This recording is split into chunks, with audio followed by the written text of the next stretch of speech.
Bismillahirrahmanirrahim. Assalamualaikum warahmatullahi wabarakatuh. Perkenalkan, nama saya Jumar Cingkeru, NIM 20030150111.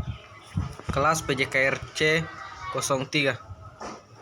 Saya akan presentasikan PowerPoint dengan tema sumbangan indera terhadap keterampilan.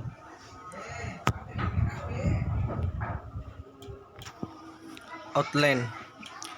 Pertama, sumber-sumber informasi indrawi. 2. Sistem pengontrolan loop tertutup. 3. Prinsip-prinsip kontrol visual. Indera manusia merupakan faktor penting dalam pembuatan gerak yang berorientasi pada keterampilan, baik untuk keterampilan sederhana maupun keterampilan tingkat tinggi. Fungsi dari indera tentu saja terutama berhubungan dengan sambungannya terhadap keberhasilan gerak, sebab gerak sendiri merupakan hasil dari proses pengolahan informasi yang diserap oleh indera manusia. Informasi keterampilan timbul dari beberapa sumber dasar. Di antaranya adalah 1. Informasi eksteroceptif. 2. Informasi proprioseptif atau kinestik. Masing-masing dari reseptor ini memberikan lebih dari satu jenis informasi sensoris. Misalnya, muscle spindle memberikan informasi tentang posisi sendi, kecepatan otot, tegangan otot, dan orientasi anggota tubuh dalam hubungan dengan gaya tarik bumi. Informasi eksteroseptif. Ekstero berarti bahwa informasi yang diterima sumber dari luar tubuh. Informasi yang paling umum dalam eksteroseptif adalah yang berhubungan dengan mata atau vision. Vision memberikan informasi tentang gerakan objek-objek dalam lingkungan. Fungsi lain dari vision adalah mendeteksi gerakan sendiri dalam lingkungan. Informasi proprioseptif atau kinestik. Sumber informasi yang kedua adalah yang datang dari gerakan tubuh sendiri. Itulah yang disebut proprioseptif. Proprio mengindikasikan informasi dari tubuh seperti posisi persendian, gaya dalam otot, orientasi dalam ruang. Istilah proprioseptif ini sering juga disebut istilah kinestesis. Awalan kines berarti gerakan dan tesis berarti rasa. Jadi istilah ini menunjuk pada rasa gerakan dari persendian dan tegangan otot-otot yang memberikan data tentang aksi kita sendiri.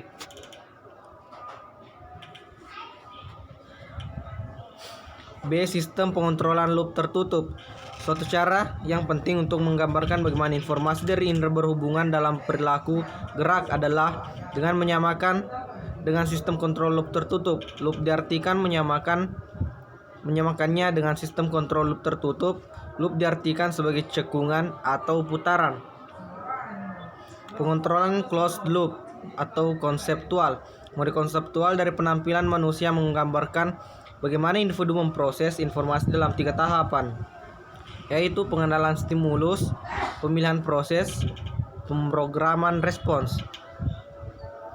Keterbatasan sistem loop tertutup. Model konseptual berisi sistem pengendalian tertutup yang melibatkan 3 tahapan pengolahan informasi.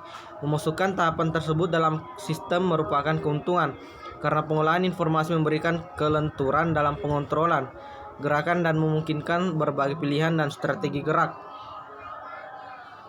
Perilaku pelacakan cepat. Salah satu generalisasi penting yang harus diingat dari modul adalah bahwa tahapan pengolahan informasi, khususnya pemilihan respon dan pemrograman respon, memerlukan perhatian dan waktu yang cukup besar.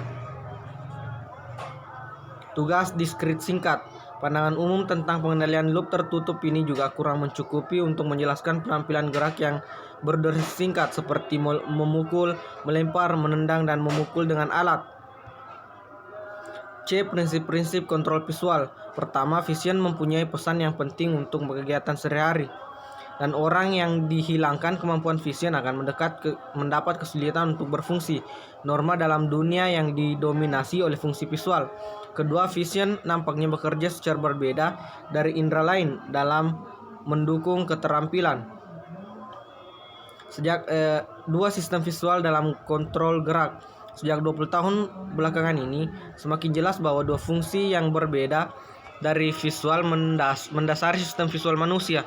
Informasi visual dikirimkan dari retina mata melalui dua jalur yang berbeda, kedua tempat yang berbeda pula dalam gerak otak, dan terdapat cukup bukti bahwa dua jalur informasi berbeda ini digunakan secara berbeda pula dalam mengontrol perilaku. Kedua sistem itu adalah: pertama, focal system, mengidentifikasi objek; yang kedua, ambient system atau mengontrol gerak. Kesimpulan pertama adalah loop yang membawa focal vision atau garis ganda. Focal vision seperti telah diuraikan di muka adalah yang dibarengi kesadaran lambat dan menuntut perhatian, sehingga logis jika loop ini melalui tahap-tahap pengolahan informasi. Vision ini akan mempunyai pengaruh pada gerakan, tetapi hanya setelah penangguhan yang cukup lama. Di samping itu sifatnya cukup fleksibel. Yang kedua adalah loop yang dihubungkan dengan ambient vision, yang di sini ditunjukkan dengan garis paling tebal, sebab informasi dari sistem ini tidak disadari relatif cepat dan tidak fleksibel. Sistem ini diberi umpan balik pada tingkat yang rendah atau low level.